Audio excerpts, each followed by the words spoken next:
Um, Going to go on. Well, of course, last week we had a holiday, USB holiday. We had a Great Britain holiday, but the last couple of holidays, it's been some really good movement in the market. Surprisingly, usually it's really slow, but we're getting ready to come on the summer months, and then we'll be going into the holiday month.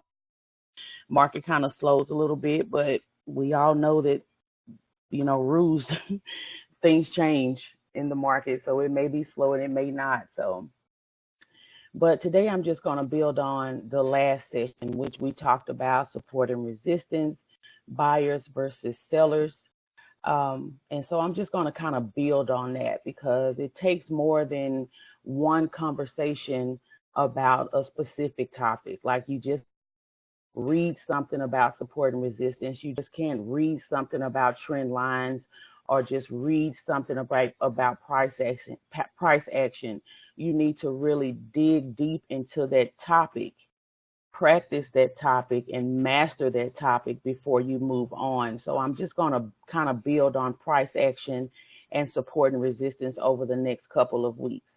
If this is something you feel like you've already mastered and you already know, then you still need to listen because it's always a possibility that you could say, oh, you know what, I didn't know that, or have an aha moment. So I'm always open to additional education. You should always leave yourself open to additional education. This market is ever changing. So we need to always be willing to learn. I don't care if you're in the game for 15, 20 years.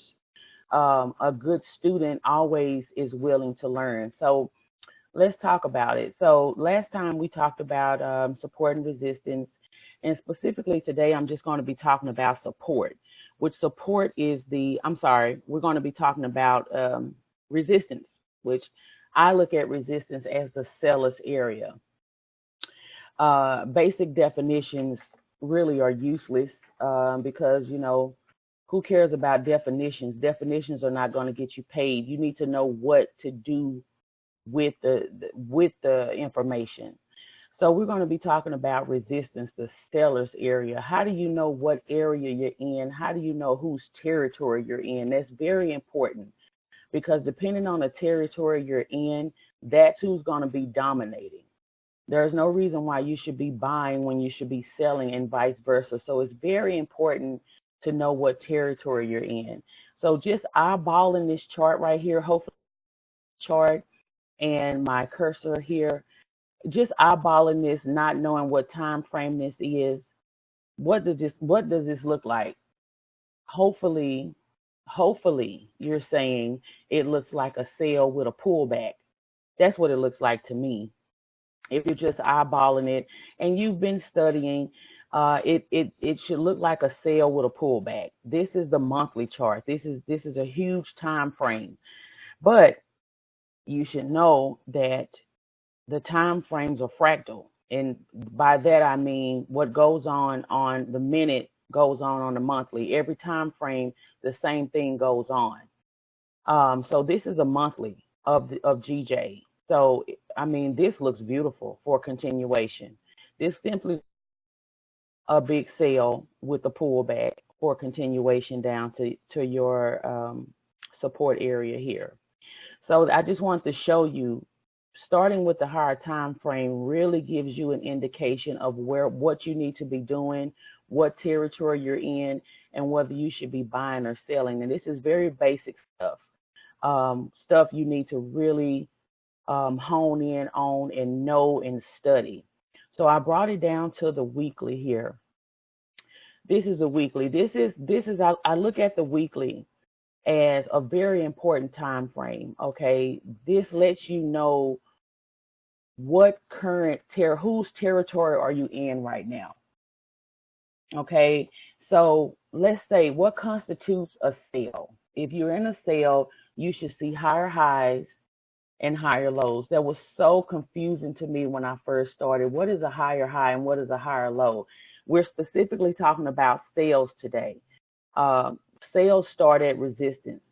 Resistance is your ceiling. Okay, that is the place where price gets to and won't go up anymore. That this price met resistance here came up and came up, got rejected, and came crashing down. That's your resistance. That's your ceiling. So we're going to talk about that area today. So whose territory are we in? This is current. So are we in buyers or seller territory? That is very important to know. Okay. So we see this up here. It starts this long, big down move. Nice long sell, pullback, sell, pullback. It's just beautiful. It's perfect. So we reach an area of resistance here, and we reach an area of support here and here. And this is where the transition kind of happens, where we stop selling, like price turns around, okay, and starts doing this type of, it's a huge pullback. But of course, you could buy this on a smaller time frame. This looks like, buys, but in actuality, it's just a huge pullback to the sale that's going on. So that's why it seems like sometimes when we really should be selling, but we're buying, and we get in buys and we get stopped out. It's because the sellers are still dominating, because we're still in sellers territory. 1 second, guys.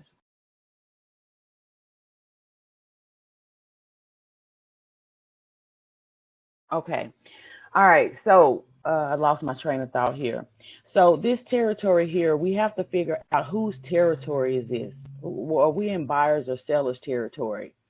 So my bias is that we are still in sellers territory, because we haven't really crossed this high. Okay, yes, you could definitely buy that. That's like over 2,000 pips. Okay, but it's literally just a big pullback to this sale. So we can expect price to keep going down, or at least come back down to here. Price came all the way down here and basically took several months to come back and retest this high. That's what's going on.